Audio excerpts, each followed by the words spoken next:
Welcome to my channel Mintage Mysteries, where every coin has a hidden story. If you love discovering hidden treasures and uncovering coin secrets, you're in the right place.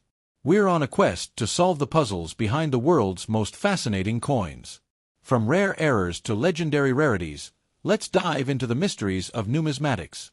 The two-mark coin issued in the early 1970s belongs to the second generation of the Federal Republic's post-war monetary design, created after the establishment of the Deutsche Mark as the symbol of West Germany's economic renewal. Its development reflects an effort to craft a modern national identity while deliberately distancing the new coinage from any earlier political imagery. The responsible ministries, artists, engravers, and minting engineers worked under strict guidelines demanding clarity, neutrality, and technical reliability, all of which shaped the appearance and structure of the two-mark piece. The metal composition is a copper-nickel alloy chosen to balance durability, resistance to corrosion, and a bright silvery color that distinguished the two-mark from other coins circulating at the time.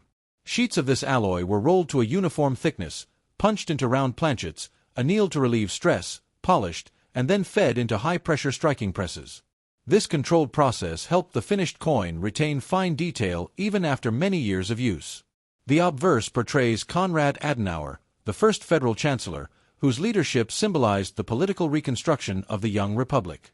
Sculptors based the portrait on several official photographic references, distilling the likeness into clean, decisive contours optimized for metal relief. The forehead, cheek, and chin are shaped with careful transitions that catch light without creating overly deep recesses. Lines indicating hair are shallow and widely spaced so they would not blur as the coin circulated. The portrait faces left and occupies slightly more than half of the surface, leaving balanced space for inscriptions and the mint letter. To the right of Adenauer's head lies the full state name, the mint mark, and the year of issue. Each minting facility, Berlin, Munich, Stuttgart, Karlsruhe, and Hamburg, used its own identifying letter, applied to the master die with precision because the mint mark was critical for production records and for later verification by collectors. The lettering was engraved with consistent depth so it would stay visible even on coins that experienced decades of handling. The reverse of the two-mark coin hosts the federal eagle, interpreted in a modern, streamlined form. This design presents the eagle standing with raised but gently angled wings, symmetrical and composed. Each feather is rendered as a simplified geometric shape, providing clarity from a distance and ensuring a crisp strike in the metal. The head is slightly reduced in relation to the wings, giving the creature a composed, civic character rather than an aggressive stance. The design team intentionally avoided any symbolic elements that might evoke pre-war heraldry. Around the eagle are the written denomination and the value name, both spaced in a careful arc that maintains harmony across the circular field. Because the two-mark coin had to be instantly recognizable in pockets, purses, and vending machines, engravers tested multiple prototypes to achieve lettering that remained legible even after years of wear. The written value was chosen to reinforce recognition alongside the eagle and to support machine verification during an era when automated systems were becoming increasingly common in public transport and commerce. A raised rim encircles both sides of the coin. This rim protects the portrait and the eagle from abrasion, reduces metal loss on the edges, and assists stacking in banks and shops. The engineers responsible for minting designed the rim and interior relief heights to work with mechanical coin validators, which measured subtle variations in diameter, thickness, and mass. The edge of the two-mark coin carries evenly spaced vertical grooves. These grooves are stamped during striking using a collar die that grips the planchet as the main dies press down. The grooved edge serves several functions. It provides tactile identification for users, helps deter counterfeiting, and ensures compatibility with counting and vending machines that rely on edge texture to differentiate denominations. In the economic climate of the early 1970s, the two-mark coin circulated widely in everyday transactions, from wages to ticket purchases to small savings. Its durability, recognizability, and balance between artistry and engineering made it one of the most frequently handled coins of its era. The technical precision of its dies, the stability of its alloy, and the careful harmony of its design elements were all intended to support the needs of a modern industrial society. Today, surviving examples often show softening on the highest points of Adenauer's cheek and brow or slight smoothing of the eagle's wings, but the written denomination on the reverse typically remains clear because it is positioned away from the areas most exposed to contact. The two-mark coin from this period stands as a compact historical artifact, expressing the Federal Republic's commitment to democratic symbolism, economic reliability, and meticulous craftsmanship during a time of national confidence and modernization. The 2-mark coin dated 1973 exists in very large overall quantities because it was issued for normal circulation across the Federal Republic during a period when the currency was strong, stable, and used intensively in daily commerce. 4 major state mints produced this coin in that year, and each facility struck many millions of pieces. As a result, the ordinary circulated examples surviving today are not considered rare. In most cases, millions of coins from each mint remained in everyday use until the introduction of the euro, and consequently most surviving examples show moderate or heavy wear, reflecting decades of handling, storage, and repeated exchange. Because so many pieces entered circulation, most examples have a low collector value unless they possess unusual qualities. Despite this general abundance, several factors can create relative rarity within the 1973 issue. One of the most significant is the physical state of preservation. When the coin was used in daily trade, it experienced constant friction and contact with other objects, leading to worn portrait lines, softened edges, and loss of mint luster.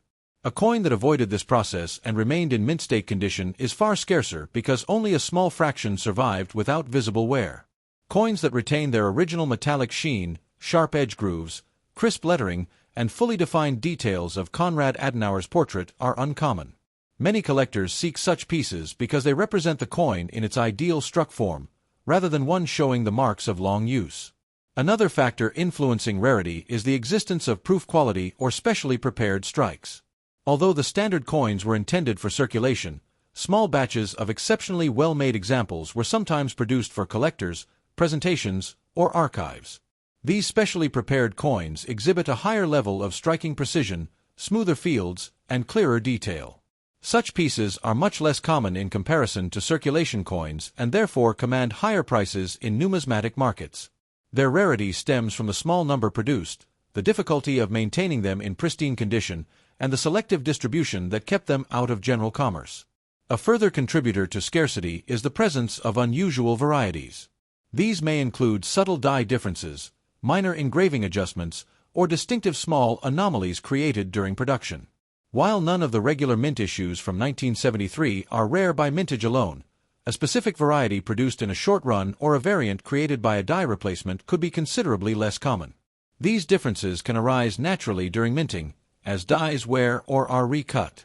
Specialists who study such varieties sometimes identify particularly scarce die states that appeal to advanced collectors. Although these varieties are not widely known to the general public, their lower survival numbers can make them more valuable when properly authenticated. Error coins also contribute to higher value. A misaligned strike, double strike, off-center impression, or other mechanical irregularity produced accidentally at the mint can transform an otherwise ordinary coin into a highly collectible piece. Genuine errors are inherently rare because mint processes are designed to prevent defective pieces from leaving the facility.